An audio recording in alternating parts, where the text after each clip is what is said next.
literally in the same night, I had a conversation with one person who introduced me to Sam. Sam and I spoke, and that same night I started a GoFundMe campaign on a fundraising campaign on GoFundMe, and started tweeting about it. I'd never used Twitter before. I had 4 followers, and in 6 weeks I went to 7,800 followers. And during that process, we were gaining a lot of traction, a lot of people's interest, and I began to realize just how this had affected, like Carl said, 6 to 7 million people's lives. People unable to go and visit family, that type of thing. And this is before it even happened. So I got the ball rolling. I spoke with Sam. We hit it off immediately. And he was as passionate about this as I was. And we came up with a sort of a vague strategy of how we might do this. And then the first thing was to start raising some money. And through that process on Twitter, I started getting messages from people like you do. As your followers grow, people start sending you messages, some helpful, some not, some supportive, some not.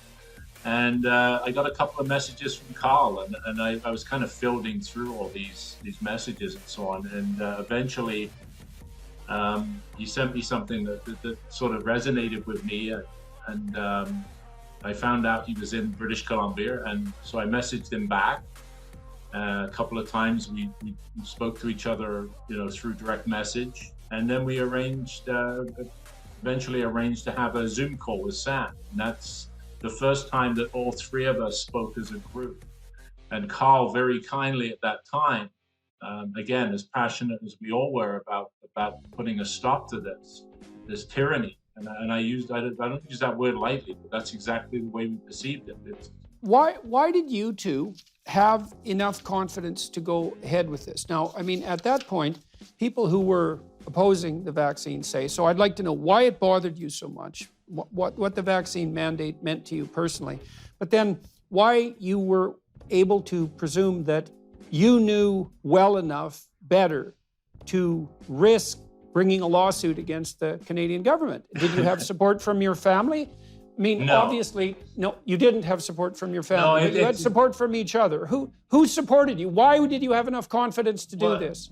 It's a very good question. And I, to be honest, to this day, I don't know why I did this. I was just very angry, and I felt somebody needed to do something. The politicians weren't even speaking up, as Carl pointed out. Aaron O'Toole, I mean, what a wet blanket he ended up with, just a complete rollover. They saw these atrocities, and I'll call them that, going on, and nobody spoke up. Nobody said a thing. So I felt that, I don't know why, I just felt I felt compelled to do something. How helpful was it? How helpful was it to have Sean to talk to about it? I mean, now there's 2 of you and not 1, and so that's twice as many people. It made a huge difference. I mean, we've been a support group for one another since day one. We've all made, and just to clarify, we've all made huge sacrifices. We've all lost friends throughout this process. Certain family members begin to think you're a bit crazy. But we've always had each other, and we were so in line, and it was like it was meant to be. I said this the other day in Rupert's show. You just said something very terrible there, as far as I'm concerned, that you lost friends and you were subject to the disruption of your familial cohesion. And so one of the things Rupa pointed to in the beginning part of this conversation was the fact that Trudeau found a divisive wedge issue and exploited it for his own purposes. And so what does that mean? We want to make that concrete, because that's just abstract. Yeah, well, it means that your friends turn your back on you, or vice versa, and that now you're at the throats of your family members. And that's how civil society decays. And so the story here, and this is why it's so absolutely appalling that the Canadian legacy media won't pick it up, is that Trudeau was willing to sow that kind of personal level discord, to say nothing of the utter economic and financial catastrophe that the policies produced, to do nothing but not even really manage to cement his grip on power. I think that it's quite possible that Trudeau and the government, in doing what they've done have very badly misread the numbers, if nothing else. I think they maybe thought that people fell into one of two camps. Either they would be people that would be pro-mandates or people that would be against them. And I think it's much more nuanced than that. And certainly my experience of doing this exercise has been that whilst, yeah, okay, I've lost a couple of friends, but I've got a lot of family support for doing this, and a lot of support from people locally, and some surprising people.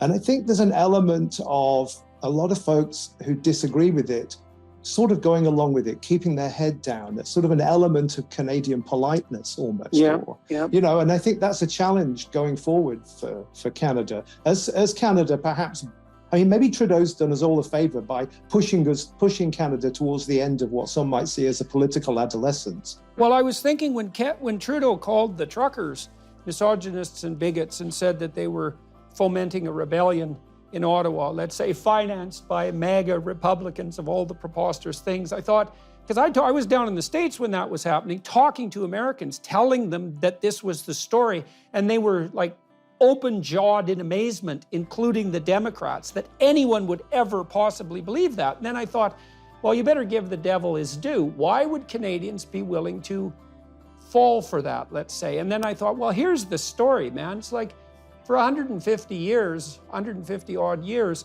we've really been able to evince a reasonable trust in our political institutions. All three political parties, from right to left, governed with some degree of credibility and decency and predictability.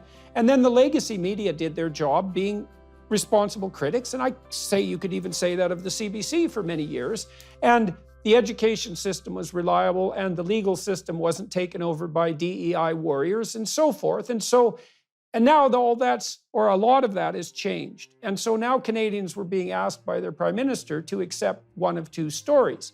Either the truckers, for example, were misogynists and bigots hell-bent on destabilizing Canadian democracy, or you could no longer trust the government in a fundamental sense, or the legacy media, and God only knows how much of the education system and the courts.